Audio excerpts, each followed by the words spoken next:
Buenas tardes. En este día tan bonito, en este domingo 31 de enero del 2021, quiero saludar a todos los que escuchen, a ti que escuchas, y el tema del que quisiera hablar es cómo superar el miedo a la muerte. Compartir sentimientos no es fácil, pero es un deber pastoral, sobre todo en este tiempo de pandemia que se ha alargado tanto. Dolor, lágrimas, consolación también, desolación en tanta gente y en mí mismo. ¿Qué decirle, por ejemplo, a quien ha perdido un ser querido?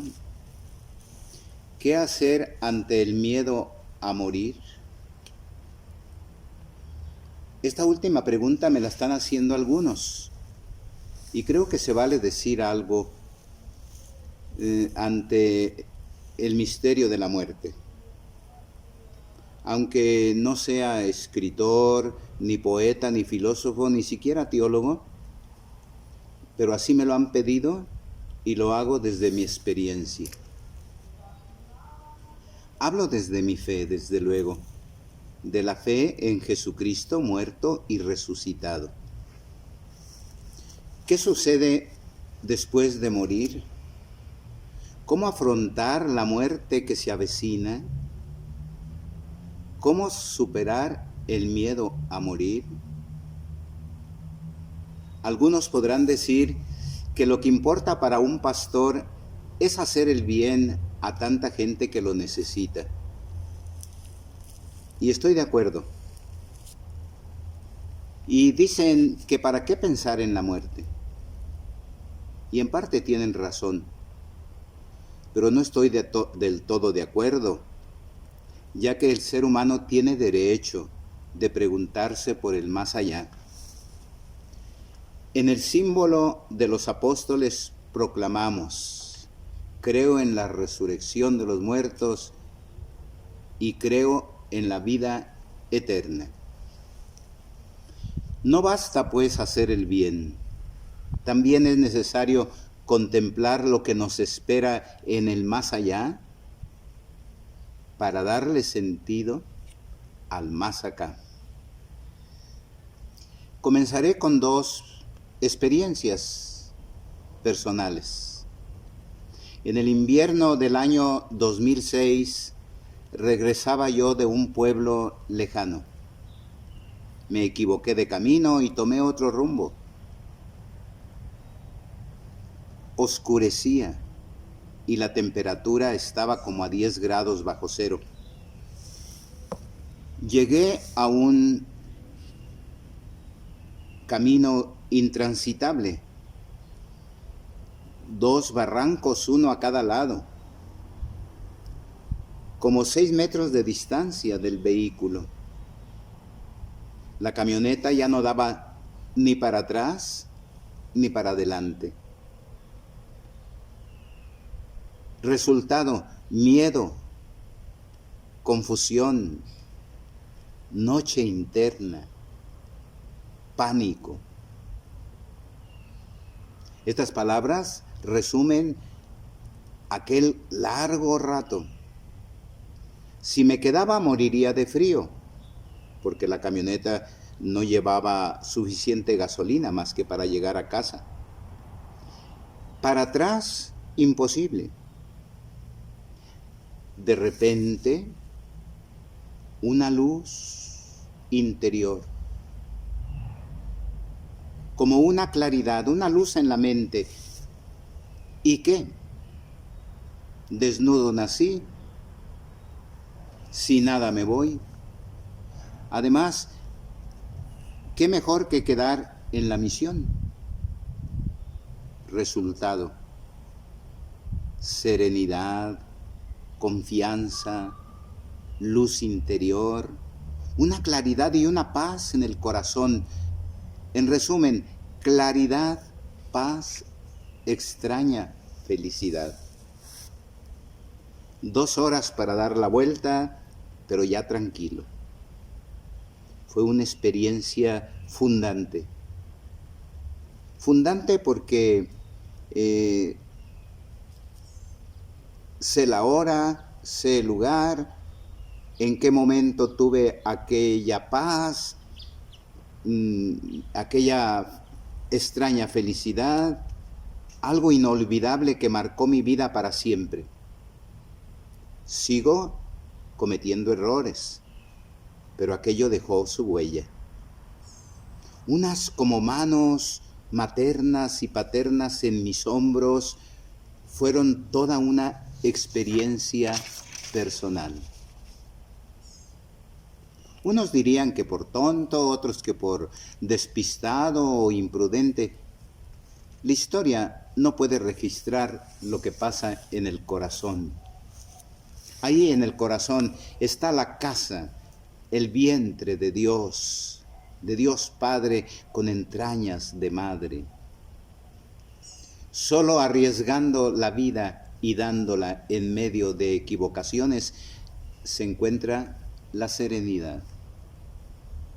Fue una experiencia de muerte y de vida. Yo diría que de la muerte a la vida.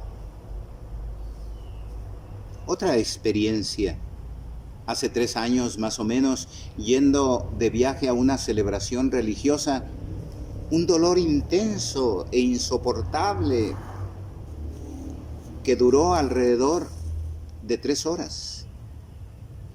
Después, mucho sudor, y al fin me llevaron a donde un médico del pueblo y luego me trajeron a donde estoy ahora. Se realizó un electrocardiograma e hizo que pasara sangre porque no pasaba. Me enviaron a la ciudad más cercana, como a 3 horas, a Guadalajara. Fue un infarto que gracias a Dios no dejó huella.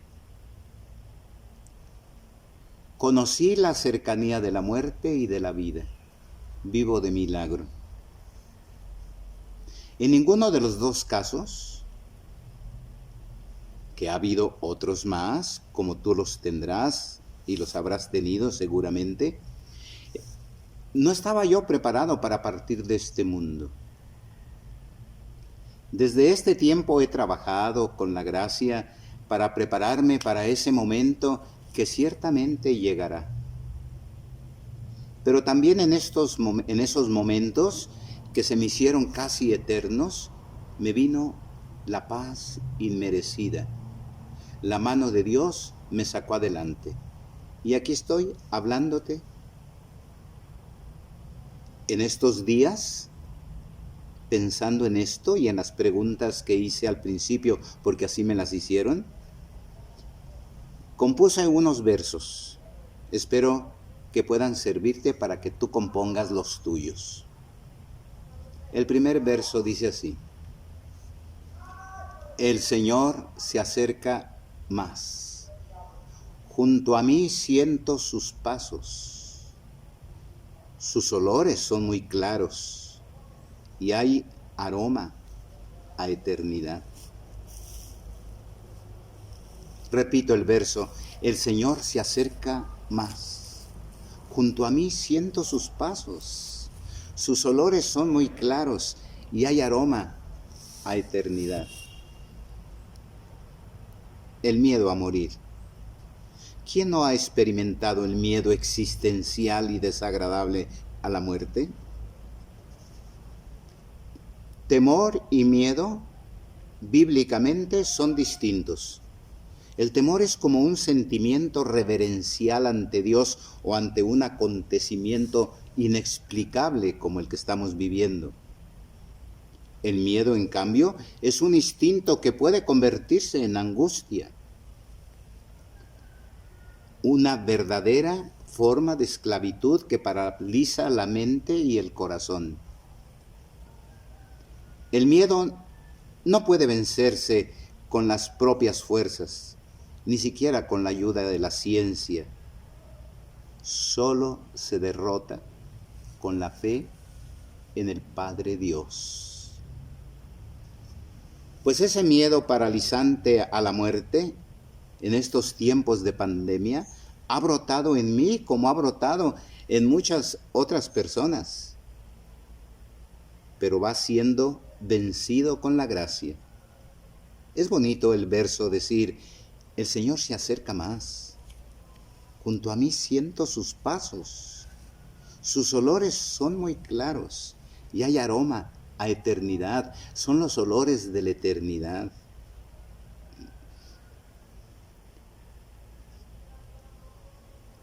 Ese miedo en mí que ha brotado va siendo vencido con la gracia.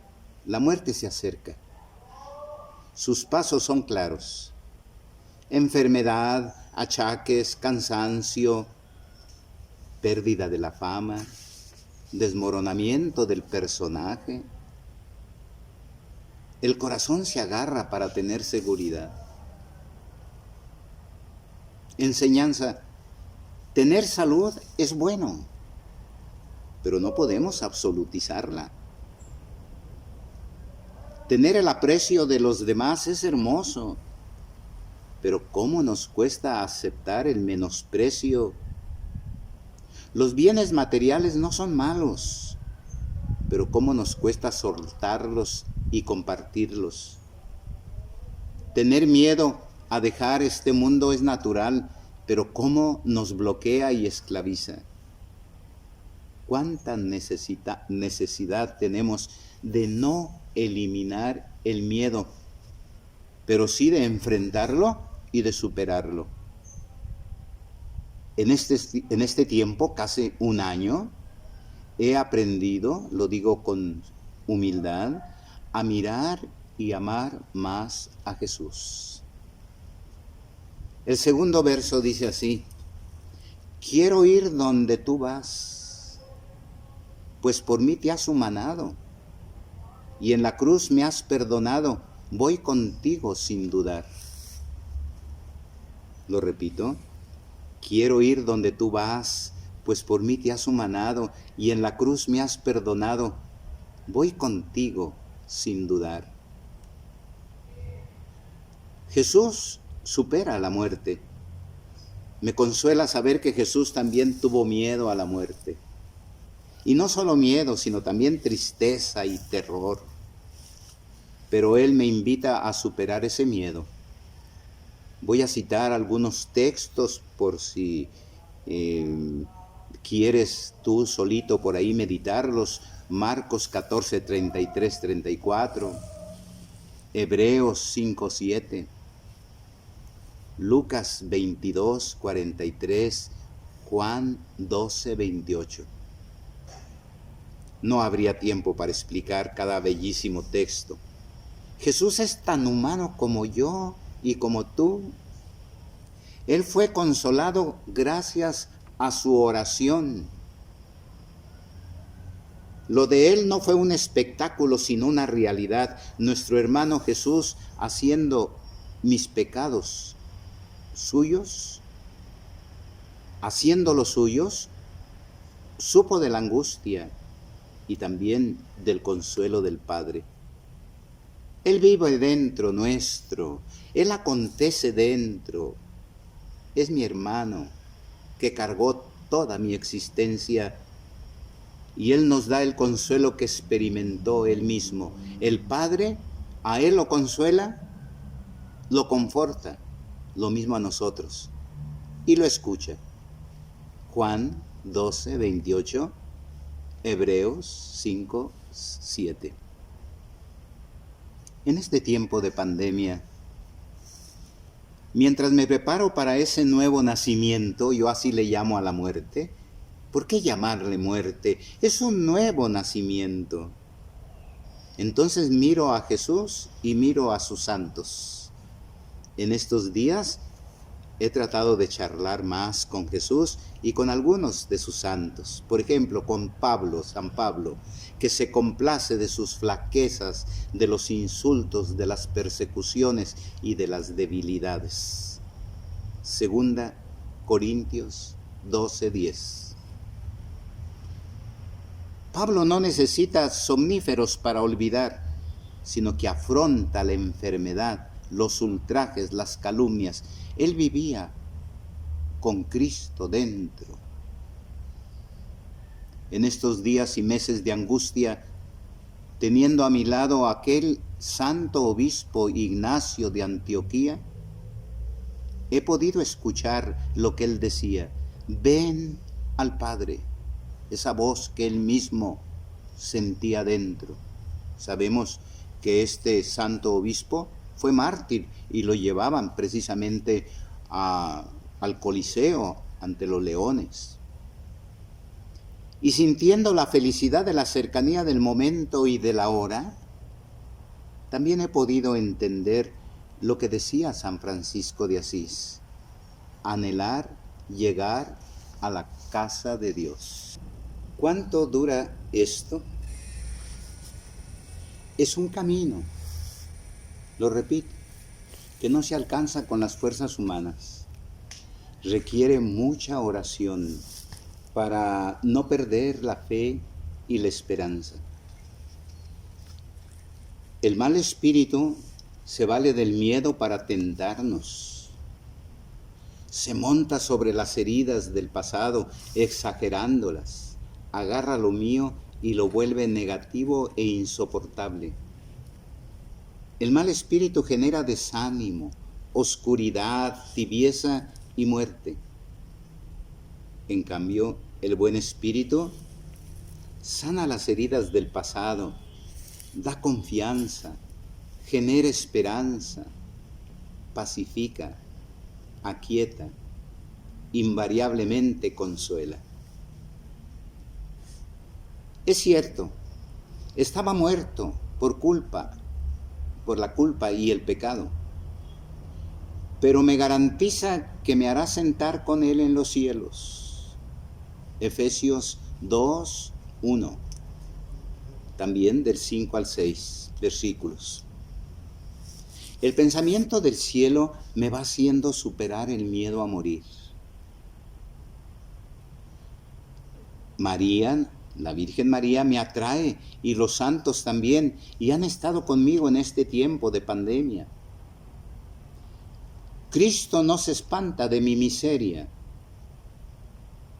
porque Él ha vencido el pecado y ha superado el miedo a la muerte. Ahora, a mis muchos años de vida, mi centro de gravedad está en el cielo. Colosenses 3:1. Esto no es alienante como algunos dicen. Pensar en el cielo, no es alienante. Santa Clara de Asís decía: si sufro, si lloro, si muero con Él, gozaré por siempre. Y aquí quiero decir el tercer verso que me salió y que lo escribí. Dar la vida es alegría. Moriré para nacer y veré junto a María la luz de otro amanecer. Hermoso, ¿no? La muerte es otro amanecer. Veré junto a María esa luz. Moriré para nacer. Es un nuevo nacimiento la muerte.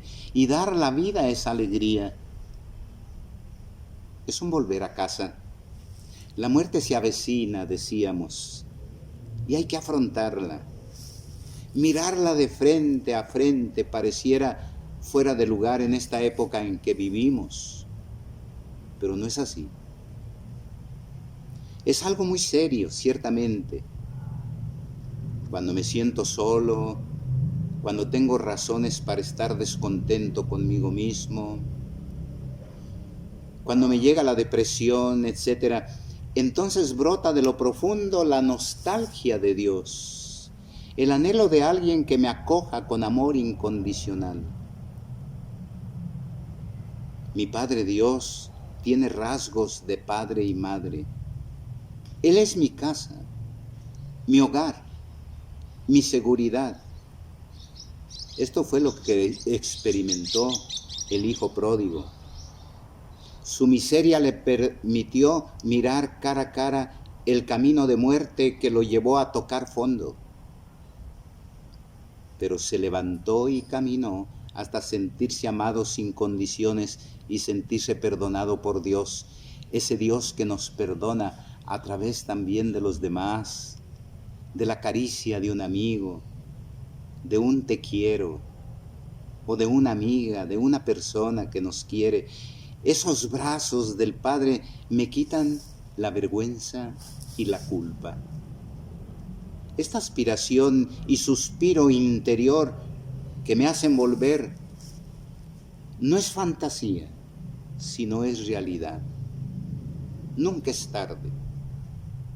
Puedo empezar de nuevo porque el Dios amor crea siempre. Cuando esto se experimenta, entonces se prueba la eternidad ya en el tiempo. La eternidad no es solamente el más allá. Podemos tener la eternidad ya desde ahora, probaditas de eternidad. ¿No es acaso el amor algo eterno? La tanatología es buena, ciertamente, pero se queda a millones de kilómetros ante la espiritualidad. Necesito creer que una palabra de Jesús me puede curar de todo pecado y culpa, de todo miedo y angustia. Y aquí viene el siguiente verso. El pasado reprobado, que algunos maldecían, ya no existe, se esfumó. Y ante tal misericordia mi alma danza y se goza ante tu resurrección. Así dice este verso, el pasado reprobado. ¿Cuánta gente nos ha reprobado? Nos ha rechazado. Nos ha incomprendido. Con razones o sin razones, porque esto no es un victimismo. ¿Cuánta gente incluso nos ha maldecido? Pero eso ya no existe, se esfumó. No hay nada contra nadie. El amor lo supera todo. Y ante tal misericordia, mi alma danza y se goza ante tu resurrección. Con Jesús frente a frente. ¿Cuánto he aprendido, repito, de esta pandemia? Al oír que el vivir hace perder el gusto y el olfato, que mucha gente busca aparatos de oxígeno para respirar, que algunos pierden la vista y el oído, me viene a la mente aquel ciego que un día conocí. Hace muchos años, se llamaba Luisito. Me dio lástima verlo sin que él me pudiera ver. Nos hicimos amigos. Este amigo ciego me fue evangelizando poco a poco. No estaba ciego porque él me veía con el corazón. Era la sabiduría de un invidente que veía mejor que yo. Entonces, recordando a mi amigo Luisito, toqué el texto de Marcos 10, 46, 52. Te lo recomiendo. Y lo toqué de otra manera, como lo había hecho antes, y empecé a leerlo hacia adentro, como me enseñó el padre Ramón, mi amigo Ramón García. 46 años de sacerdocio y no había penetrado en su sentido. Bartimeo no tenía nombre, simplemente era el hijo de Timeo. Qué contradicción, Timeo significa el que ve, pues Bartimeo era mendigo, ciego y sentado en el camino. Ese soy yo, y tal vez tú, hermana, hermano, siempre queriendo llamar la atención, mendigando cariño, dependiendo del qué dirán, cargando con un pasado que no hemos perdonado, con el manto que no hemos querido soltar, cerrados en ese pasado.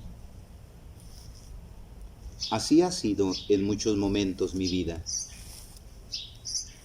Pero en esta pandemia ha salido de mi alma un grito: Jesús, Hijo de David, ten compasión de mí. Porque en alguna ocasión también me medí yo con el aparatito ese que mide la respiración, ¿cómo se llama? El oxímetro. Y me llegó a bajar. Por un rato, gracias a Dios. Pues cada palabra de este texto me estremeció. Jesús, Hijo de David, ten compasión de mí. Jesús, Joshua, significa Dios salva. Hijo de David significa Dios se hizo mío, porque es hijo de un ser humano, de David, que incluso adulteró y asesinó. Y Jesús se detuvo frente a mí. Se detuvo para transformarme y dijo: llámenlo. Y me habló de frente y me dijo: ánimo, levántate. Me dijeron: Él te llama.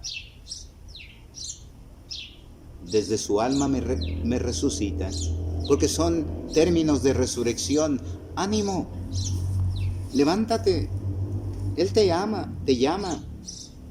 Es lo que en la misa decimos: arriba los corazones. Gracias a la pandemia lo reencontré. Yo estaba aferrado también al manto sucio, al personaje, y lo vi cara a cara. La tiniebla frente a la luz. Me preguntó: ¿qué quieres que haga por ti? Mi respuesta, como el ciego: que vea, que viva. La religión que no sirve para vivir, no sirve para nada. La fe es para vivir. Y Él me recreó, es decir, me creó de nuevo. El caos, la soledad, las tinieblas, el abismo, empezó a ver la luz. Ese era yo, y tal vez tú. Y empiezo a ver. El miedo va siendo superado por la confianza. Las tinieblas se disipan ante la luz. Voy viendo cómo mi desierto, soledad, miedo, falta de vida, se convierten en un vergel de compañía, confianza y vida. Él me dio todo y me dijo: vete, tu fe te ha salvado. La fe que Él mismo me dio me hizo redescubrir que necesito de Dios, que no soy ceguera y depresión, que soy Rafael, es decir, el que acompaña y cura. Un grito de fe desde el abismo ha salido hacia mi hermano Jesús, hacia mi Dios que es Jesús. Y ahora empiezo a ver la vida de otra manera. No voy de la vida hacia la muerte, sino de la muerte hacia la vida. Para Jesús no cuentan los años cronológicos, sino la vida que Él nos da. Y aquí les recito el siguiente verso.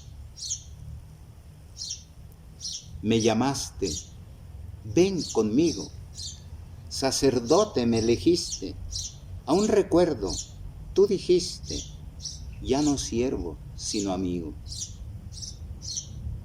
Jesús se cruzó en mi camino, me miró y me dijo: ven conmigo.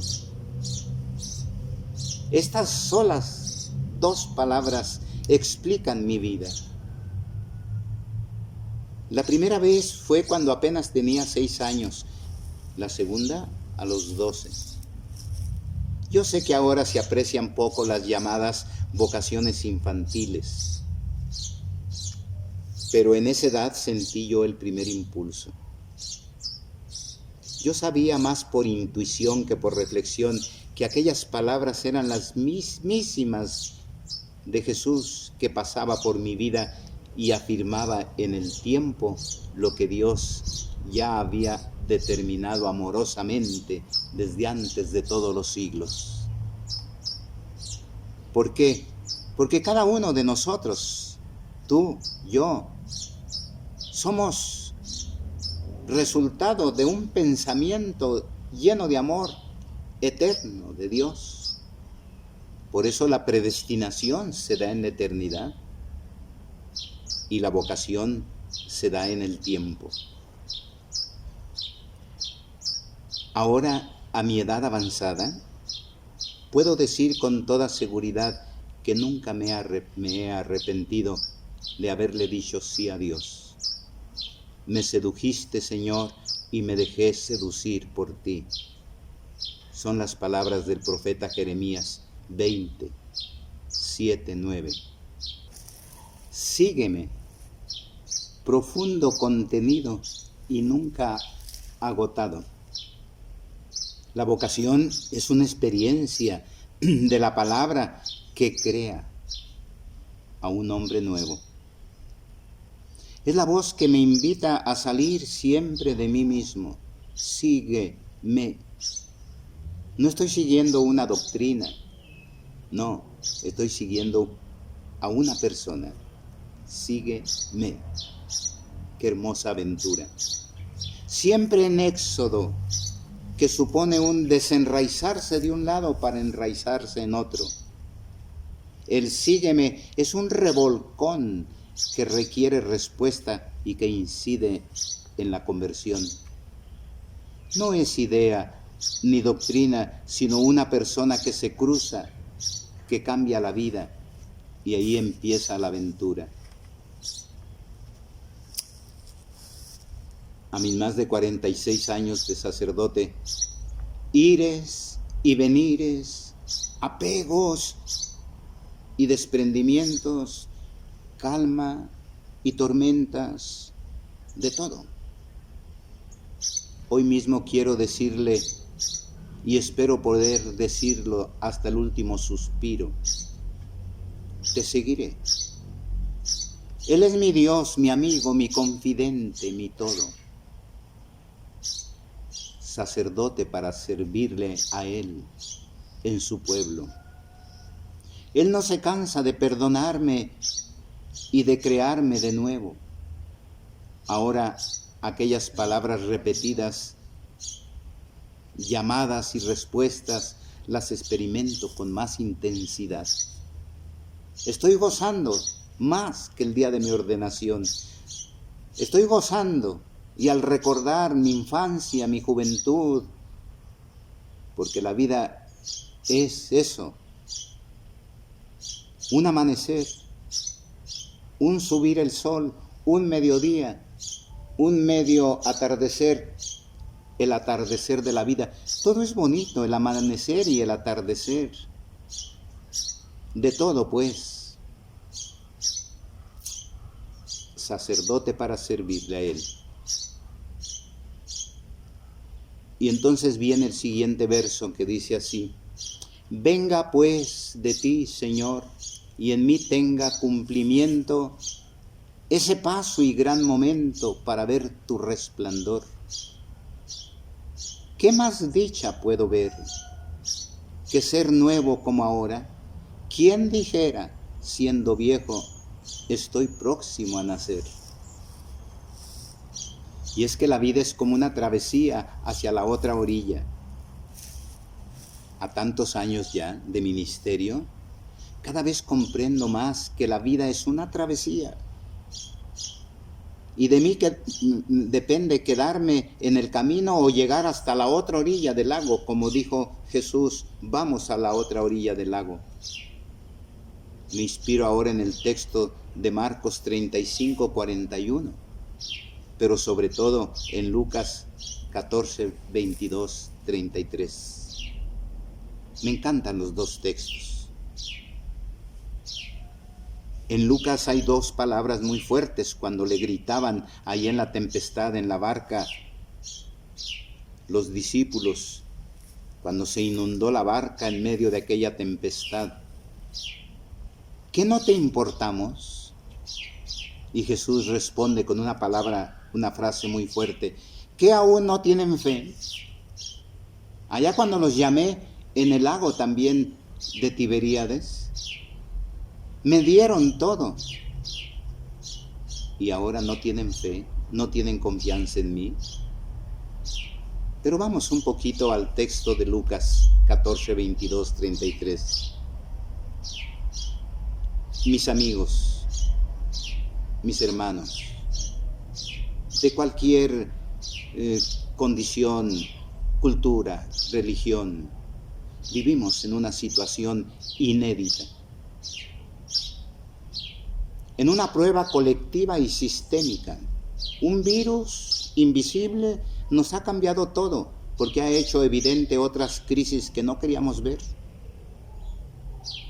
Vivimos en una crisis, y de esa crisis no podemos salir iguales, nos ha dicho el Papa Francisco, o salimos peor o mejor.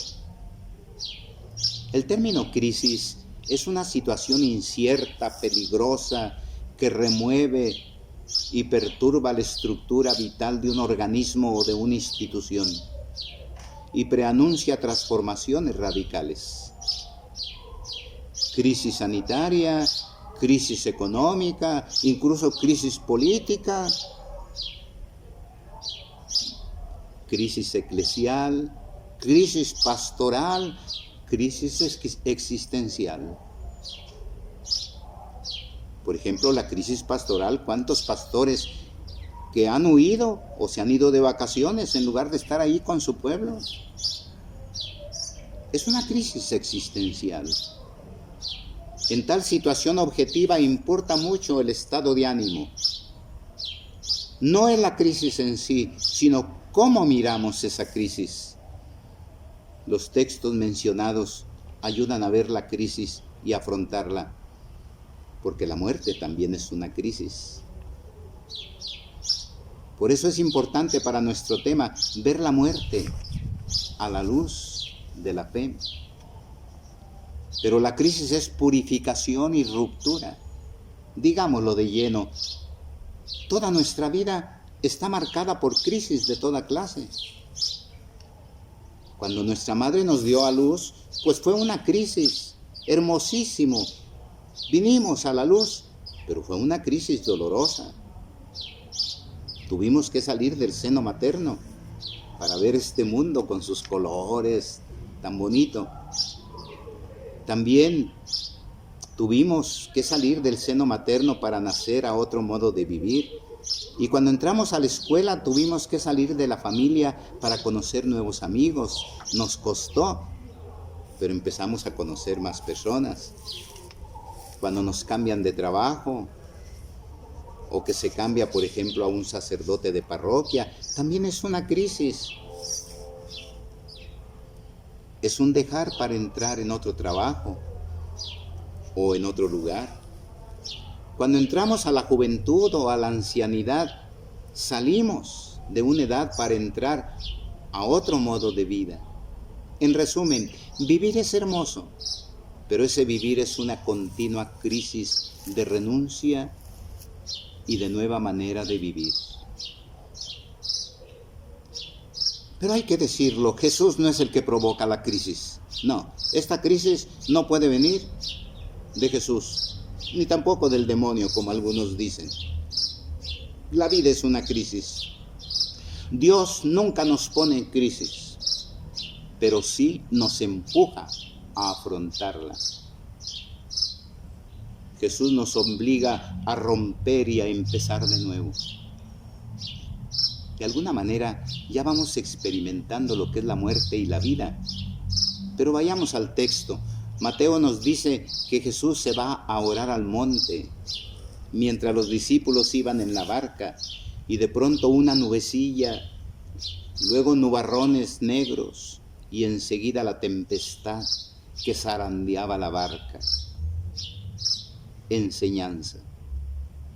Jesús está intercediendo por nosotros en medio de nuestra crisis. Él está con nosotros. La barca está siendo zarandeada en pleno mar. Los que son pescadores saben que a esa hora, a las 3 de la mañana, en la noche oscura, en medio de la tempestad, es para ahogarse y morir. Y es de noche y el viento en contra. Es el sufrimiento en la contrariedad. No es lo mismo dolor que sufrimiento. Hagamos esa distinción. Dolor es la experiencia de un golpe, una herida, una carencia, la pérdida de un ser querido, un desencanto, un ridículo, un fracaso. En cambio, sufrimiento es ese dolor, pero que no ha sido procesado, asumido, superado. Y tenemos que hacerlo, porque esto es irnos preparando a la muerte. Por eso el dolor más grande consiste en no superarlo, y a eso se le llama sufrimiento. Hay personas que han sufrido mucho, pero han madurado. Otros han sufrido poco, pero han quedado deshechos en el camino. Psicológicamente a esto se le llama resiliencia, a la capacidad de afrontar el dolor. A unos el dolor les hace fuertes, a otros los aniquila. El grande peligro es cuando nos toca personalmente, nos encerramos en el dolor y nos convertimos como en el centro. Y nos hacemos como dignos de compasión y hasta insoportables. La misma realidad provoca estados de ánimo diferentes. Todos nos resistimos al dolor y es normal que lloremos. Somos humanos. Jesús lloró también. Lo anormal es que pasen los meses y hasta los años y sigamos llorando sin superarlo. El texto evangélico nos dice que Jesús se hace presente, pero a ellos les cuesta reconocerlo. Dicen, es un fantasma. Eso es la duda, el desencanto, la protesta contra el Señor. ¿Por qué esta enfermedad? ¿Por qué la muerte? La enseñanza es, los porqués no dan la respuesta exacta. Ya vendrán los próximos años que investiguen el porqué de esta pandemia, etc. Pero ahora nos toca afrontarla. Pero aquí estamos hablando de la muerte, afrontar la muerte. En esos momentos de crisis, lo mejor es preguntar, ¿para qué? ¿Para qué me sirve esto? Porque toda crisis es camino de salvación. Ellos, dice el texto, se pusieron a gritar, pero Jesús les dijo, tranquilos, soy yo, ego eimi. En griego, ego eimi, es toda la manifestación divina en la humanidad de Jesús. No tengan miedo, dice Jesús, es como si les dijera, confíen en mí, ahí en el dolor, en la cercanía de la muerte. Cuando pasas por una calumnia, cuando no veas más que unas nubes, la confianza en el Señor es esencial. Dios está contigo, está conmigo en la travesía de la vida, porque esta vida es como una travesía. Pasemos a la otra orilla. Conocemos la actitud de Pedro, Señor, si eres tú, mándame ir a ti sobre las aguas. El Señor le dice, ven, pero a Pedro le entró miedo al escuchar las palabras de Jesús, ven. Qué bonito, se fue caminando entre las aguas. Ya no tenía Pedro ojos más para Jesús, pero le entró el miedo. Le entró el miedo. El miedo viene cuando dejamos de mirar a Jesús. Cuando solo vemos lo que dicen las noticias. Cuando nos agarramos de lo que tenemos. Cuando solo vemos los problemas. En tiempo de crisis hay que mirar a Jesús como prioridad. Y luego pedir ayuda. Sí, pedir ayuda. En los tiempos de crisis es cuando necesitamos la mano amiga. Un amigo, una amiga, el consejo prudente, la presencia de alguien que nos socorra. Y Jesús le tiende la mano a Pedro. Dios siempre nos tiende la mano, tiene la mano tendida hacia nosotros. El problema es que a veces no lo queremos ver, como aquel que se andaba ahogando en el mar y le dijo: Señor, sálvame. Llegó por ahí una barquita, lo invitó a subirse, pero él dijo: no, el Señor que me salve. Llegó otra barquita, pues se ahogó porque a ninguna les hizo caso. Cuando llegó con el Señor le dijo: Señor, tanto que te pedí. Y el Señor le contestó, es una anécdota: te mandé 2 barcas, pero a ninguna le hiciste caso. En tiempo de crisis hay que mirar a Jesús como prioridad y luego pedir ayuda. En los tiempos de crisis es cuando necesitamos la mano amiga, el consejo prudente, la presencia de alguien que nos socorra. Y Jesús le tiende la mano a Pedro. Dios siempre tiene la mano tendida hacia nosotros, no para solucionarnos los problemas, sino para ayudarnos a afrontarlos. Aquí viene para nosotros las grandes preguntas. ¿Confío o no? ¿Confiamos unos en los otros? ¿Confiamos en Jesús? Cuando confiamos, el viento se calma y llega la paz. La travesía no es para hundirse uno, sino para seguir adelante, para salir adelante. Como dice el dicho, después de la tempestad viene la calma. Jesús nos hace ver cuál es la fe ante las tormentas. Fíate de mí. Aunque no veas más que nubes negras, aunque no veas más que una hostia pequeña, ahí estoy yo. Aunque venga la calumnia, aunque venga el miedo a la muerte, aunque venga, fíate de mí. El Señor Jesús ve mis tormentas. Él sabe que va a oscurecer, que pasaré por crisis de toda clase, dolor, angustia, vejez, amargura, muerte. Creer es ver, es confiarme y confiarme. Y viene el último verso: contemplándote de hinojos mientras llega mi partida, y al caer entre tus manos, manos de Cristo heridas, me uniré a mis hermanos, más allá del tiempo, espacio, cuando ya no exista abismo. Esto sí que es admirable, te veré a ti yo mismo. Contemplándote de hinojos mientras llega mi partida.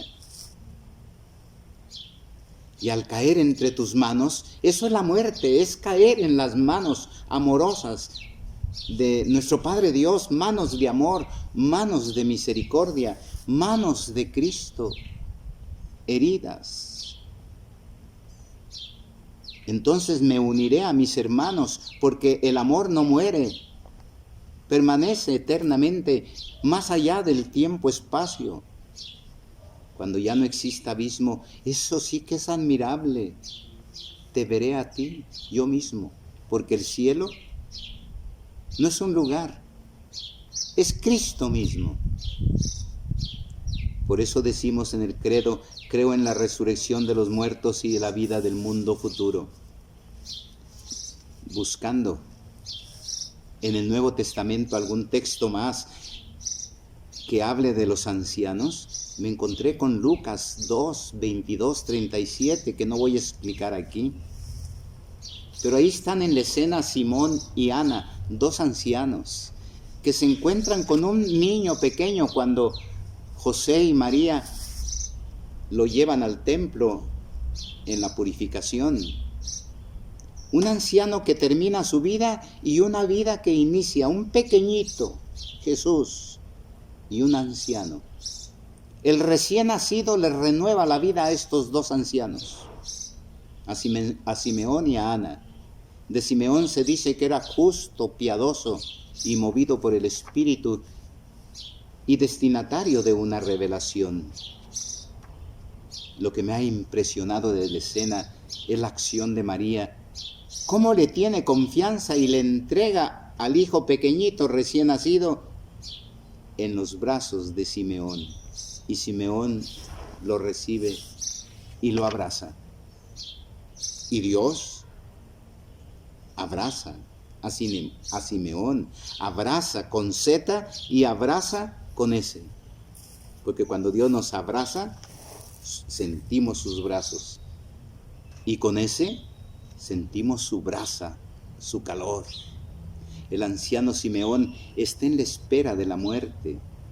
Podría haber muerto frustrado, pero ha visto a ese niño, en ese niño al mismo Salvador. Por eso canta ese canto que cantamos en las vísperas. Señor, ya puedes dejar morir en paz a tu siervo, según lo que me habías prometido, porque mis ojos han visto a tu Salvador. Bellísimo. Y dice ahora, porque ahora han visto mis ojos a tu Salvador. No le dice que le dé unos añitos más, no, cuando quiera, Señor, estoy aquí. Con ese niño llega ya la paz, y la paz no es porque uno se haya portado bien, sino porque hemos acogido a Dios en los brazos, al Dios que salva, porque lo hemos abrazado y nos hemos dejado abrazar por Él. Simeón, a su avanzada edad, encontró todo lo que había esperado y descubre que ese niño es salvación para todos los pueblos y naciones, luz de las naciones y gloria de tu pueblo Israel. Qué hermosas palabras. María con dos pichoncitos y dos tórtolas, María y José presentan al niño. Y Simeón lo proclama, luz de las naciones y gloria del pueblo. Qué bonito que así nos diga la gente. Desde que llegó este padre, esta religiosa, desde que conocí a mi papá, a mi mamá, luz de las naciones y gloria de tu pueblo Israel. Esto me recuerda a aquel anciano sacerdote, el padre Lalo. Muchos años hace, lo que me expresó 3 días antes de morir en un accidente. Me dijo, yo acababa de dar unos ejercicios espirituales en la parroquia donde él estaba con otro padre muy amigo. Cuando nos despedimos, yo me iba tempranito al día siguiente, en la noche. Me dijo, Rafa, este día estoy más contento que cualquier otro día de mi vida. 90 años tenía ese sacerdote que trabajó en la sierra de Chihuahua, allá por Ciudad Madera, el padre Lalo. Le brillaban sus ojos y le latía el corazón como si apenas hubiera nacido. No sé lo que pasó en él, pero lo imagino.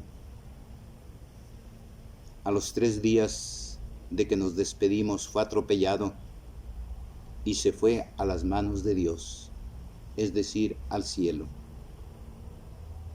Hay que admitir que al hombre de hoy es como si le hubieran cortado las alas, como si le hubieran atrofiado el órgano espiritual para la trascendencia. Son palabras del Papa Benedicto XVI. Espero realmente en la resurrección y en la vida eterna. El abandono de la esperanza en la eternidad no es otra cosa más que el abandono de la fe en el Dios vivo. Cuando nos centramos en nosotros mismos se nos escapa la vida eterna. Y la vida eterna, repito, es una persona, es Jesús. Ya aquí comienza la vida eterna, pero también en su plenitud, cuando lo veamos cara a cara. Ojalá que estas palabras sirvan de ánimo a los que lloran, a sus seres queridos que han pasado a un nuevo nacimiento. Pero ¿qué es la vida eterna? Ciertamente no es una larga duración, sino una manera nueva de vivir. A veces se pone en los funerales que descanse en paz y se pone en negro aquello. Claro, el dolor es parte de nuestra vida, Pero ¿por qué no decir nuevo nacimiento? La eternidad no es simplemente tiempo sin fin, sino otra forma de existencia. Es cierto que la vida existe ya desde ahora, cuando nos encontramos con Cristo, cuando alguien nos quiere, cuando damos un saludo, un abrazo, cuando ayudamos a alguien, cuando contemplamos en la fe al Dios vivo. Es un amor tan poderoso que nadie nos lo puede arrebatar. La resurrección es el centro de nuestra fe, de la que procede la verdadera alegría que avanza hacia adelante, incluso cuando las condiciones externas sean dolorosas y difíciles.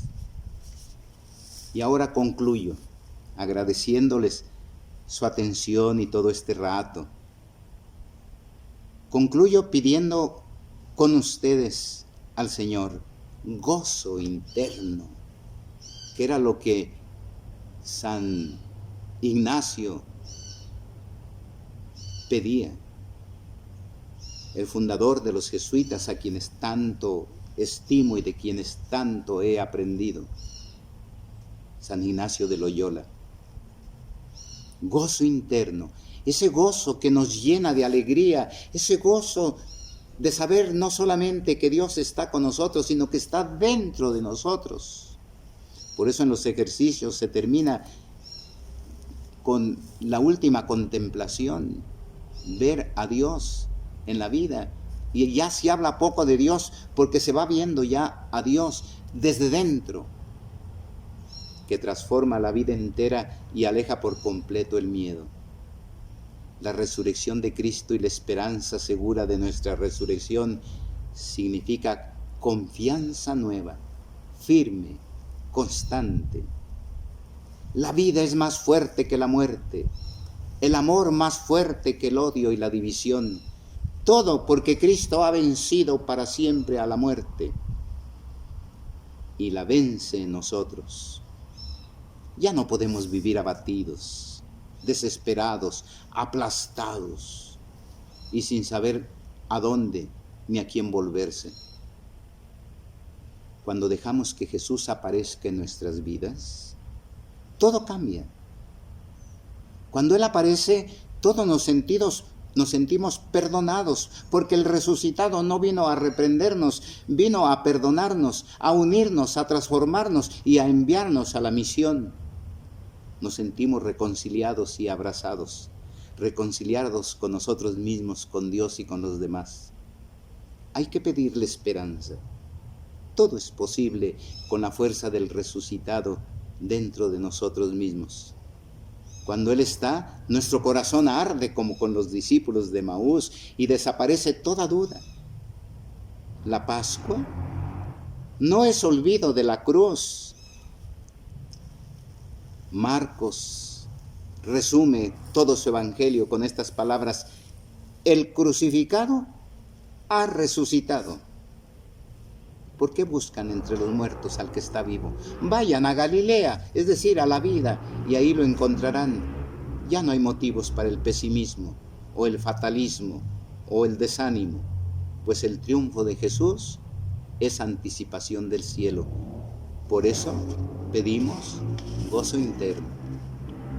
Sé que es incompleto lo que he dicho, pero lo he hablado desde mi fe, otros lo dirán mejor que yo. Quise compartirlo contigo, donde quiera que escuches, donde quiera que estés. Jesús te quiere, de cualquier religión que seas, de cualquier cultura. En Fratelli Tutti, el Papa Francisco, en ese hermosísimo documento, nos ha abierto y nos ha dicho que todos somos hermanos, que la Santísima Virgen María, mi patrona, la Virgencita Niña, te dé, me dé, nos dé a todos la confianza, la alegría. Ella nos entrega la alegría que es su Hijo Jesús. Que la bendición de Dios Todopoderoso y todo misericordioso te bendiga el Padre, el Hijo y el Espíritu Santo. Muchas gracias por tu atención.